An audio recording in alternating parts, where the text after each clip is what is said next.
What's up, everyone? So, if you saw my Instagram earlier from in the day, you noticed that I did a secondary back workout today, which was nothing more to get a pump, moderate to lightweight, kind of quick rest periods, just to help the back recover, move some blood in there. But I started experimenting. As a lot of you know, I'm on John Meadows program number 17, which is Carnage. So I'm just trying to basically supersize everything. So if you want to look like you lift weights a lot, well, lift weights a lot. I'm not genetically elite. It takes a bit for me to pack on size. So the one thing that I figured that I would do is if I can train more, I can eat more. So that's the route I'm taking. So on Saturdays, usually it's just an arm day, but last week I woke up and I wasn't excited to really train arms that morning because I usually do my training in the morning before I come to work. Well, since I'm working in the afternoon right now, I decided to go ahead and double split my training. So instead of training 7 days a week, I train 6, but I double split my Saturday. So meaning that I do a pump workout of back in the morning, and then in the evening, I do the main workout for the day, which is an arm workout.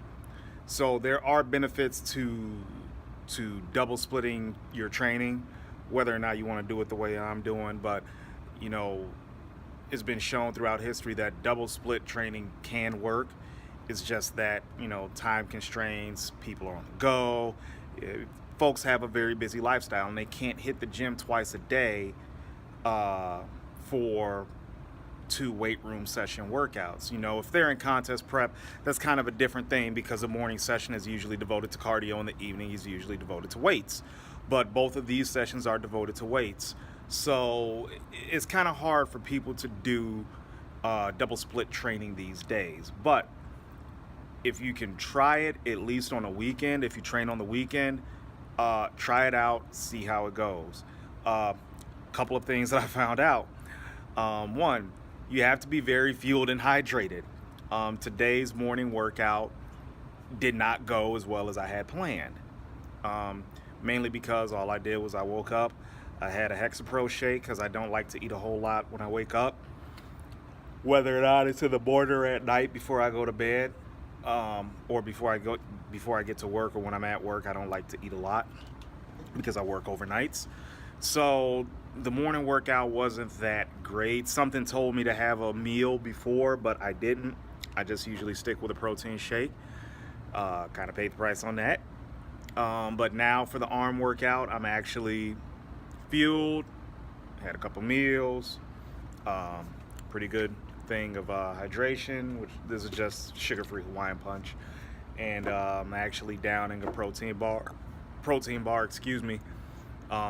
It's about 5:21, so about a half hour, 45 minutes before the workout because I close up here at 6. So this workout should go significantly better than the morning workout. So you definitely want to be fueled and hydrated. And number 2, if you're going to do something along these lines, make sure you have the major body part in the morning and the minor body part at night. Although this is an arm day and I'm still on the sleeveless summer 18 type of deal, it's still a minor body part compared to back. Even though back was just a pump session today, it's still a big body part to train with a lot of moving parts. Arms, not so much. So obviously you want your big workout in the morning, your smaller workout at night. If you have a weak body part, you probably want to train the weak body part in the morning or the stronger body part at night. So again, that's something that you could play around with.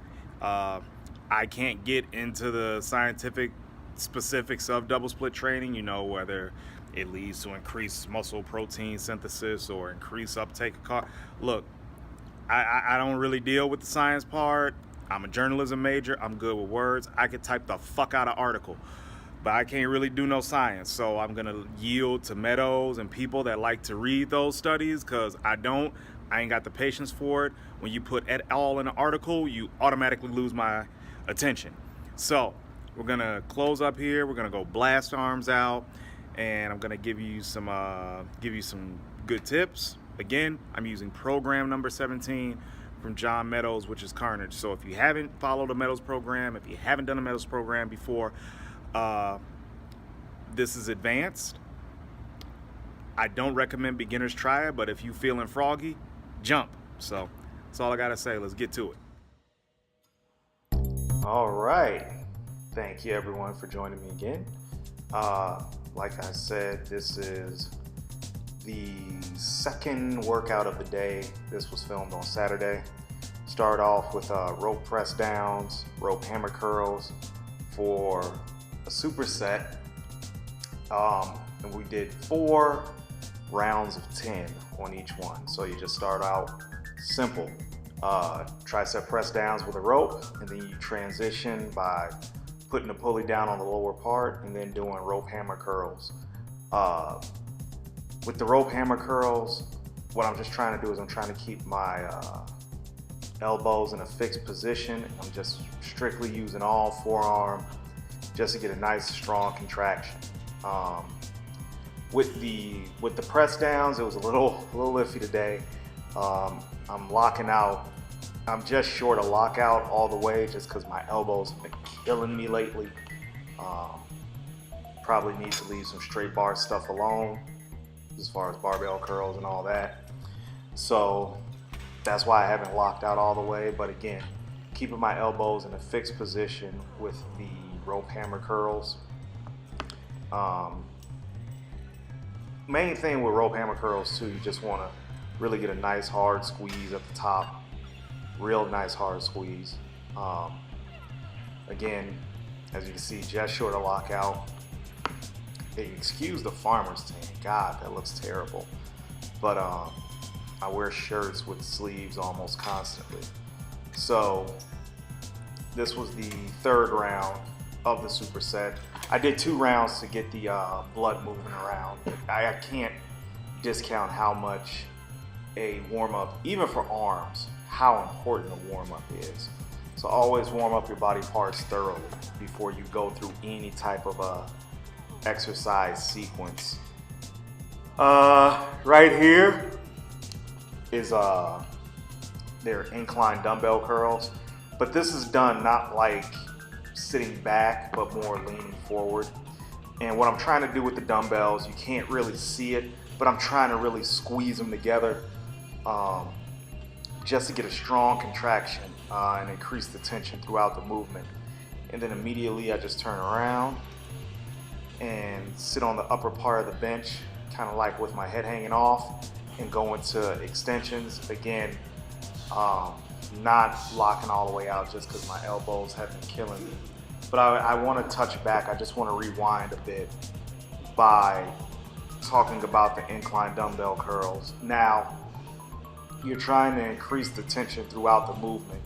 And I didn't realize this, but if you squeeze those dumbbells together as hard as you possibly can, 1, you're going to limit the amount of weight that you're using, but 2, you're just going to increase the tension all throughout that movement. And you want to try to get a full extension on the way down. Like for me, it just didn't work. I just felt like I lost a lot of tension at the bottom, so I just kind of short repped it. But also too, you want to make sure you get a nice good stretch at the bottom as well. Again, I didn't go too heavy on these just because I think that's 45 pounds, and I did some pretty decent work with that. I felt if I went any heavier, at least for the extensions, that only my elbows were going to pay for it. And this is the last cycle of this exercise. So again, just make sure you get a good stretch at the bottom and a good stretch at the bottom with the tricep extensions.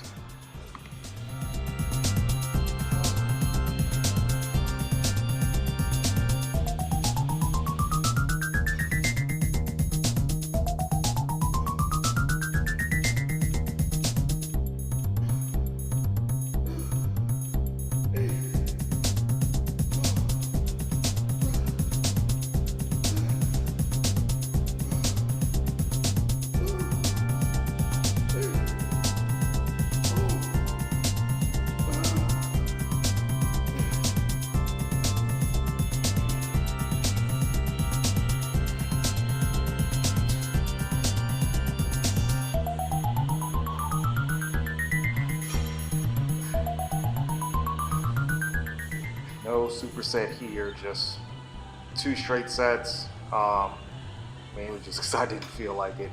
Kind of slowed the workout down, and then went into 4 sets of seated overhead rope extensions. Not going too heavy. Again, just not even like really fully locking out because my elbows just felt like ass that day, and it was a long day anyway. Second workout of the day.